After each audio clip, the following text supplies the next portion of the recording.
বন্ধুরা, এই ছবিটা একবার ভালো করে দেখো। এটা হলো 1000 গ্রাম লোহার দণ্ড। দাম মাত্র 80 থেকে 90 টাকা। কি দেখতে খুব সাধারণ লাগছে, তাই তো? কিন্তু এই সাধারণ লোহার ভেতরে আছে অসাধারণ সম্ভাবনা। যদি এটা দিয়ে ঘোড়ার নাল বানানো হয়, দাম হবে 500 টাকা।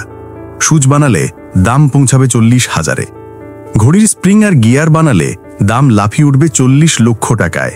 আর যদি এই একই লোহা ব্যবহার হয় প্রিসিশন লেজার পার্টসে, যেমন লিথোগ্রাফি মেশিনে, তখন এর দাম পৌঁছাবে পুরো 1 কোটি টাকায়।